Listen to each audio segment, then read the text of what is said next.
Hi friends, welcome to our channel. Friends, మనకి government లాబొరేటరీలో ఖాళీగా ఉన్నటువంటి పర్మనెంట్ అసిస్టెంట్ ఉద్యోగాలకి సంబంధించి ఒక సూపర్బ్ నోటిఫికేషన్ అయితే వచ్చింది. జాబ్లో చేరగానే మీకు స్టార్టింగే 70,000కి పైగా సాలరీ ఉంటుంది. ఎటువంటి ఎక్స్పీరియన్స్ కూడా అవసరం లేదు. అన్నీ కూడా పర్మనెంట్ ఉద్యోగాలే. ఆన్లైన్ విధానంలోనే అప్లై చేసుకోవాలి. ఈ వీడియోలో మీకు ఈ జాబ్స్కి సంబంధించి ఫుల్ డీటెయిల్స్ని క్లియర్గా ఎక్స్ప్లెయిన్ చేస్తాను కాబట్టి స్కిప్ చేయకుండా వీడియోని లాస్ట్ వరకు చూసేసి వెంటనే ఒక జాబ్స్కి అయితే అప్లై చేయండి. డీటెయిల్స్లోకి వెళ్ళే ముందు ఒకే ఒక చిన్న రిక్వెస్ట్ మీ నుంచి. చూస్తున్న ప్రతి ఒక్కరు లైక్ చేసి వీడియోని, ఫస్ట్ టైం ఛానల్ని చూస్తున్న వాళ్ళు ఇప్పుడే సబ్స్క్రైబ్ చేసుకుని చూడండి. డీటెయిల్స్లోకి వెళ్ళినట్లయితే government of India ministry of science and టెక్నాలజీకి సంబంధించి కేంద్ర ప్రభుత్వ సంస్థ నేషనల్ ఏరోస్పేస్ ల్యాబొరేటరీస్కి సంబంధించినటువంటి సంస్థల్లో ఖాళీగా ఉన్నటువంటి టెక్నికల్ అసిస్టెంట్కి సంబంధించినటువంటి ఉద్యోగాలకి డైరెక్ట్ రిక్రూట్మెంట్ పద్ధతిలో భర్తీ చేయడానికి ఈ యొక్క నోటిఫికేషన్ అనేది రిలీజ్ చేయడం అనేది జరిగింది. ఈ రిక్రూట్మెంట్ నోటిఫికేషన్కి మీరు ఇండియన్ నేషనల్ అయితే సరిపోతుంది. ఎవరైనా సరే అప్లై అయితే చేయొచ్చు. ఆల్రెడీ మనకి అప్లికేషన్ ప్రాసెస్ అనేది స్టార్ట్ అయింది. అప్లై చేయడానికి లాస్ట్ డేట్ వచ్చేసి ఇంకా మనకి చాలా టైం ఉంది. 11th ఏప్రిల్ వరకు మీరు ఆన్లైన్లో అప్లికేషన్స్ అనేవి సబ్మిషన్ చేసుకోవచ్చు. www.nal.res.in సంబంధించి గవర్నమెంట్ అఫీషియల్ పోర్టల్లోకి వెళ్ళేసి మీరు అప్లికేషన్స్ అనేవి పెట్టుకోవచ్చు. అన్నీ కూడా మనకి పర్మనెంట్ సెంట్రల్ గవర్నమెంట్ ఉద్యోగాలు అనమాట. ఇక్కడ మనకి ఒక పోస్టులకి సంబంధించి ఎన్ని వేకెన్సీస్ ఉన్నాయి, దానికి సంబంధించి సాలరీ, ఏజ్ లిమిట్ అన్నీ కూడా మనకి ఇక్కడ క్లియర్గా ఇచ్చారు. ఈ టెక్నికల్ అసిస్టెంట్కి సంబంధించి ఉద్యోగాలు అనేవి గ్రూప్ సి క్యాడర్లో అయితే భర్తీ చేస్తున్నారు. 70,000కి పైగానే అప్రాక్సిమేట్లీ మీకు మంత్లీ స్టార్టింగ్ సాలరీ అనేది ఉంటుందన్నమాట. లెవెల్ 6 ప్రకారం సాలరీ అనేది పే చేస్తున్నారు. నేను చాలా వీడియోస్లో అయితే చెప్పాను కదా, మీకు లెవెల్ 6 ప్రకారం బేసిక్ పేతో పాటు చాలా అలవెన్సెస్ ఉంటాయని చెప్పేసి. మనకి అన్ని అలవెన్సెస్ కలుపుకుంటే 70,000 అనేది వస్తుందంట. ఏజ్ లిమిట్ విషయానికి వచ్చినట్లయితే మినిమం 18 నుంచి మ్యాక్సిమం 28 ఇయర్స్ వరకు జనరల్ వాళ్ళు, ఓబీసీ వాళ్ళైతే 31, ఎస్సీ ఎస్టీ వాళ్ళైతే 33 ఇయర్స్ వరకు ఈ యొక్క జాబ్స్కి సంబంధించి అప్లికేషన్స్ అయితే పెట్టుకోవచ్చు. అన్ని క్యాస్ట్ల వరకు వేకెన్సీస్ ఉన్నాయి. ఇక్కడ 36 వేకెన్సీస్ అనేవి కేటాయించారు. యూఆర్ అంటే జనరల్, అలాగే ఓబీసీ, ప్రతి క్యాస్ట్కి ఇక్కడ వేకెన్సీస్ అనేవి కేటాయించారు. అలాగే బ్యాక్లాగ్ వేకెన్సీస్ కూడా కలుపుకుంటే మనకి మంచి వేకెన్సీస్ అని చెప్పుకోవచ్చు. వేకెన్సీస్ పరంగా చూస్తే ఉమెన్ క్యాండిడేట్స్ కూడా ఈ నోటిఫికేషన్కి అప్లై చేసుకోవచ్చు. మేల్ క్యాండిడేట్స్ అప్లై చేసుకోవచ్చు. అలాగే ఫిమేల్ క్యాండిడేట్స్ కూడా ఈ జాబ్స్కి సంబంధించి అయితే అప్లికేషన్స్ అనేవి పెట్టుకోవచ్చు. అన్నీ కూడా మనకి పర్మనెంట్ సెంట్రల్ గవర్నమెంట్ ఉద్యోగాలు అనమాట. ఇవన్నీ కూడా ఈ జాబ్స్కి సంబంధించి మనకి సెలక్షన్ ప్రాసెస్ అనేది ఎలా ఉంటుంది, దీనికి సంబంధించినటువంటి డీటెయిల్స్ అన్ని కూడా నోటిఫికేషన్లో ఇచ్చారు. మీకు ముందుగా పోస్టింగ్ అనేది ఎక్కడ ఇస్తుందో చూపిస్తున్నాను చూడండి. మీకు ఇనీషియల్గా బెంగళూరులో పోస్టింగ్ ఉంటుంది. తర్వాత మనము ఆల్ ఓవర్ ఇండియా వైడ్గా ఎక్కడికైనా ట్రాన్స్ఫర్ చేసుకోవచ్చు అని చెప్పేసి ఇక్కడ నోటిఫికేషన్లోనే మీరు క్లియర్గా అయితే చెక్ చేసుకోవచ్చు. మనకు ఆల్ ఓవర్ ఇండియా వైడ్గా జాబ్ అనేది ఎక్కడికైనా ట్రాన్స్ఫర్స్ అనేవి పెట్టుకోవచ్చు.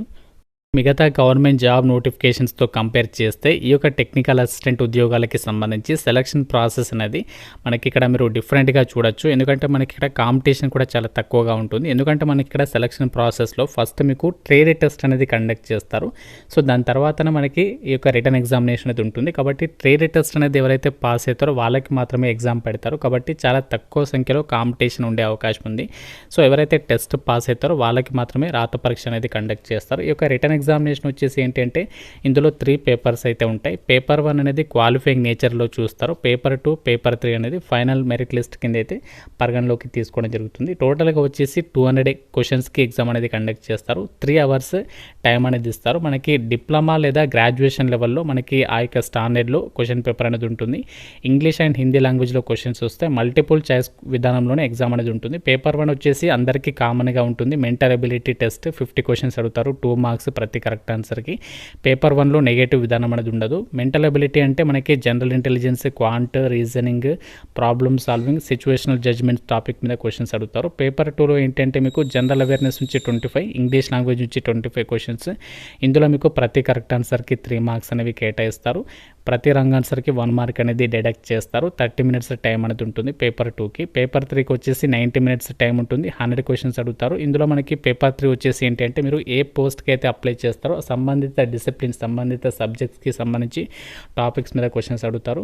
ఇందులో కూడా ప్రతి కరెక్ట్ ఆన్సర్కి 3 మార్క్, ప్రతి రాంగ్ ఆన్సర్కి 1 మార్క్ అనేది డిడక్ట్ చేయడం అనేది జరుగుతుంది. ఈ విధంగా మనకి జాబ్స్కి సంబంధించి సెలక్షన్ ప్రాసెస్ ఉంటుంది. ఎటువంటి స్కిల్ టెస్ట్ ఉండదు, ఎటువంటి మీకు ఇంటర్వ్యూస్ అయితే ఉండవు. ఫస్ట్ ట్రేడ్ టెస్ట్ అనేది కండక్ట్ చేసి రిటర్న్ ఎగ్జామినేషన్ కండక్ట్ చేసి సెలక్షన్ చేస్తారు. ప్రతి ఒక్క టెక్నికల్ అసిస్టెంట్ ఉద్యోగాలకి ఎవరు అప్లికేషన్స్ పెట్టుకోవచ్చు అంటే ఇక్కడ మనకి ఈ యొక్క టెక్నికల్ అసిస్టెంట్ పోస్టులు వచ్చేసి ఇక్కడ మనకి పోస్ట్ కోడ్లతో సహా యొక్క వేకెన్సీస్ అనేవి మెన్షన్ చేశారు. ఇక్కడ పోస్ట్ కోడ్ చూడండి TA101 అని చెప్పేసి ఉంది. సో దీనికి సంబంధించి 6 వేకెన్సీస్ ఉన్నాయి. ఏ కేటగిరీల వాళ్ళకి ఎన్ని వేకెన్సీస్ కేటాయించారో ఇచ్చారు. ఈ జాబ్స్కి ఎసెన్షియల్ క్వాలిఫికేషన్ ఏంటి అంటే బీఎస్సీ డిగ్రీ వాళ్ళకి అర్హత ఉంది, అలాగే డిప్లొమా వాళ్ళకి అర్హత అనేది ఉంది. అది ఏ డిసిప్లిన్ చెప్తాను చూడండి.